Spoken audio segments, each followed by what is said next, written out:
प्रिय विद्यार्थियों, हिंदी क्लास में आपका स्वागत है।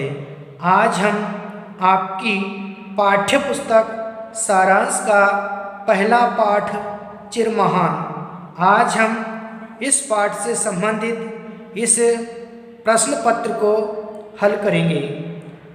पहला प्रश्न है, एक पद में उत्तर दीजिए। इसमें 5 प्रश्न हैं, हमें इन 5 प्रश्नों का उत्तर देना है। पहला प्रश्न है, चिरमहान का क्या अर्थ है? चिरमहान का क्या अर्थ है? तो आप इसका उत्तर देंगे। चिरमहान का अर्थ है सदा रहने वाला। चिरमहान का अर्थ है सदा रहने वाला। चिरमहान का अर्थ है सदा रहने वाला। दूसरा प्रश्न है, चिरमहान कविता के अनुसार कवि दिसी दिसी में क्या फैलाना चाहता है? चिरमहान कविता के अनुसार कवि दिसी दिसी में क्या फैलाना चाहता है? चिरमहान कविता के अनुसार कवि दिसी दिसी में क्या फैलाना चाहता है? तो आप इसका उत्तर देंगे। कवि प्रभु से ऐसी शक्ति पाकर सभी दिशाओं में प्रेम की चमक को फैलाना चाहता है। कवि प्रभु से ऐसी शक्ति पाकर सभी दिशाओं में प्रेम की चमक को फैलाना चाहता है। कवि प्रभु से ऐसी शक्ति पाकर सभी दिशाओं में प्रेम की चमक को फैलाना चाहता है।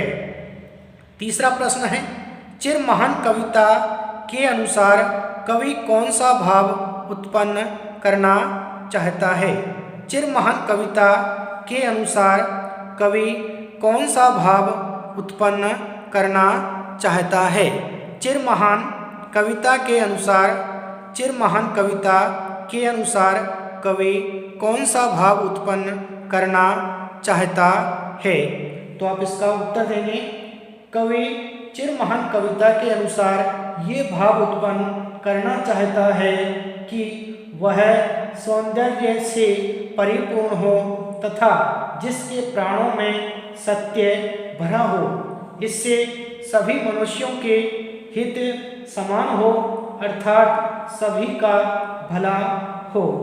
कवि चिरमहान कविता के अनुसार ये भाव उत्पन्न करना चाहता है कि वह सौंदर्य से परिपूर्ण हो तथा जिसके प्राणों में सत्य भरा हो।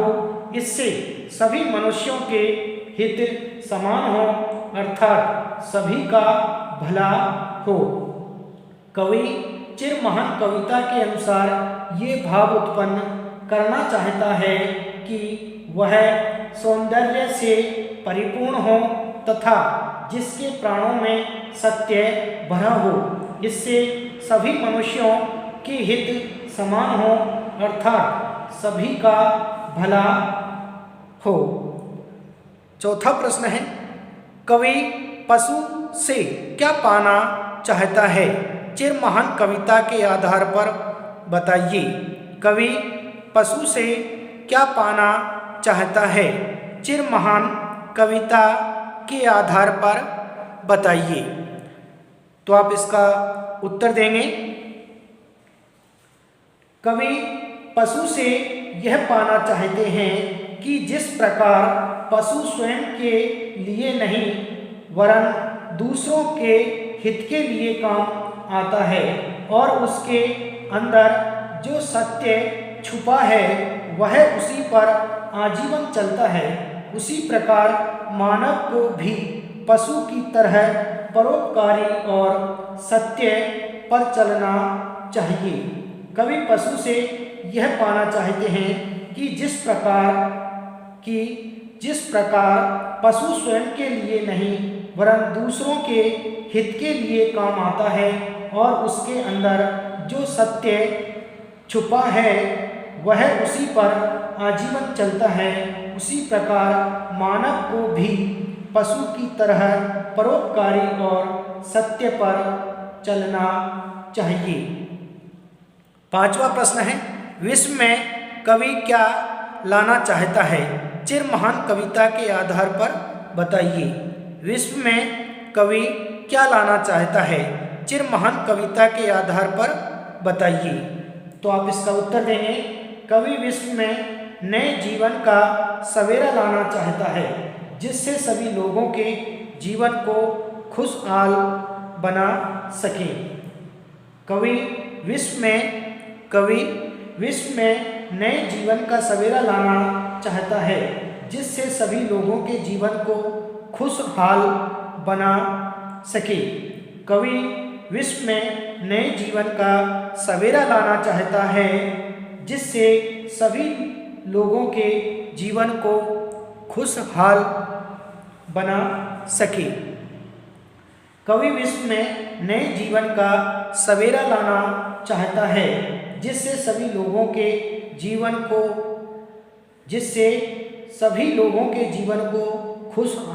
खुशहाल बना सके। कवि विश्व में नए जीवन का सवेरा लाना चाहता है, जिससे सभी लोगों के जीवन को खुशहाल बना सके। दूसरा प्रश्न है, निम्न पंक्तियों का सरलार्थ लिखिए। निम्न पंक्तियों का सरलार्थ लिखिए। आपको आपके एग्जाम में या आपकी परीक्षाओं में इस तरीके से प्रश्न पूछे जाते हैं।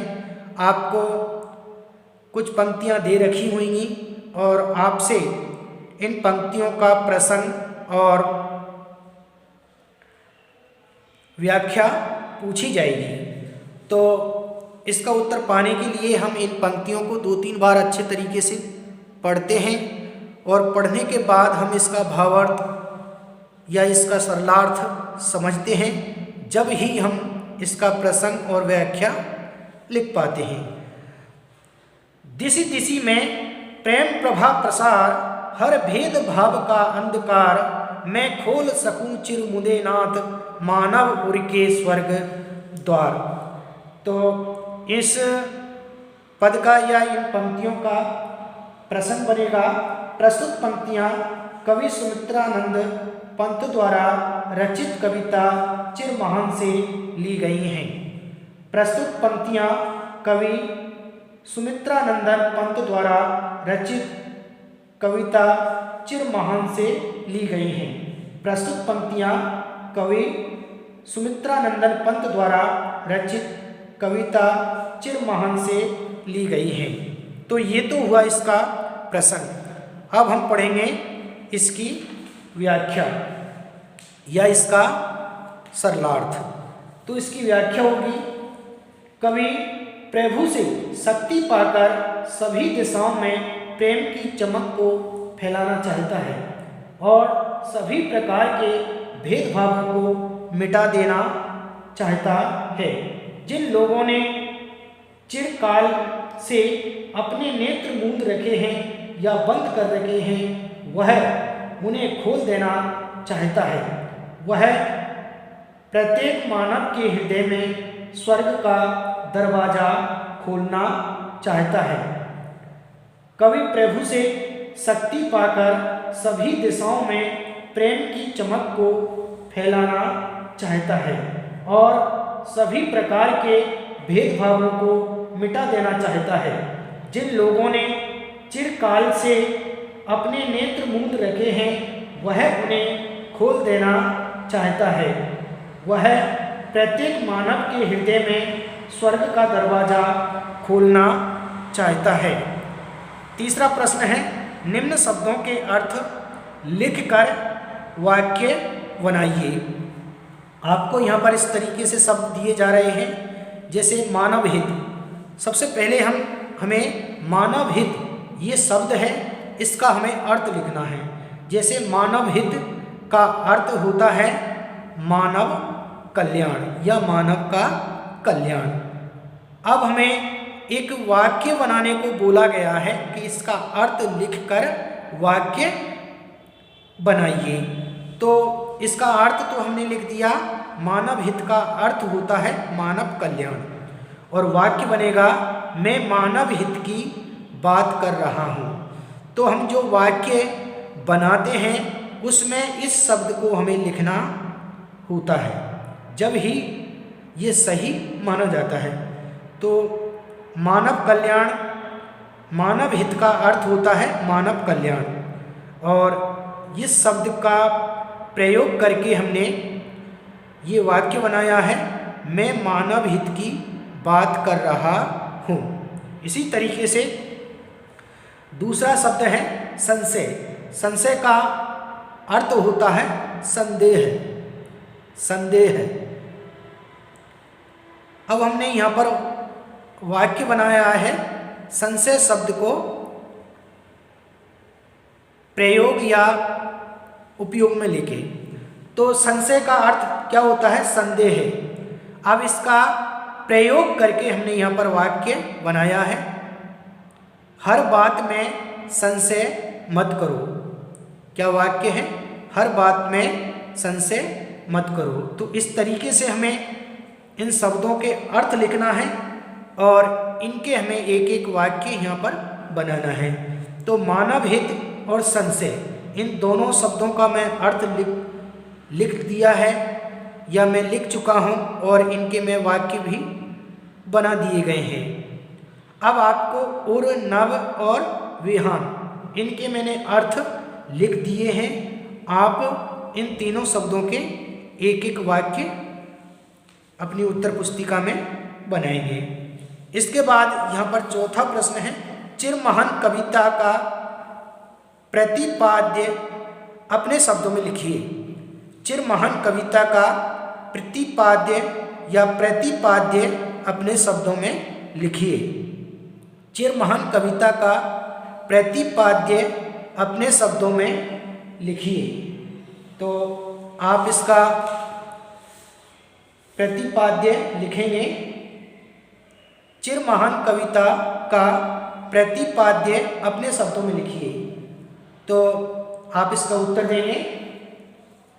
इस कविता में कवि मानव जाति का उत्थान करने की कामना करता जान पड़ता है। वह प्रभु से ऐसी शक्ति मांगता है जिससे वह इस कार्य को संपन्न कर सके। वह समाज से अंधभक्ति को दूर करना चाहता है। इस कविता में कवि मानव जाति का उत्थान करने की कामना करता जान पड़ता है। वह प्रभु से ऐसी शक्ति मांगता है जिससे वह इस कार्य को संपन्न कर सके। वह समाज से अंधभक्ति को दूर करना चाहता है। इस कविता में कवि मानव जाति का उत्थान करने की कामना करता जान पड़ता है। वह प्रभु से ऐसी शक्ति मांगता है जिससे वह इस कार्य को संपन्न कर सके। वह समाज से अंधभक्ति को दूर करना चाहता है। इस तरीके से आज हमने इस प्रश्न पत्र का विस्तार पूर्वक विधिवत रूप से अध्ययन कर लिया है। आप भी घर पर इसे 2-3 बार पढ़ें और इसमें पूछे गए प्रश्नों को आप अपनी उत्तर पुस्तिका में लिपिबद्ध करें और याद करें। और इन प्रश्न पत्रों को आप अपनी उत्तर पुस्तिका में लिपिबद्ध करके विद्यालय में चेक कराएं, जमा कराएं, ताकि विद्यालय को ये पता चल जाए या चल पाए कि आप घर पर कितनी पढ़ाई कर रहे हैं। आज के लिए इतना ही, शेष कल पढ़ेंगे। Thank you.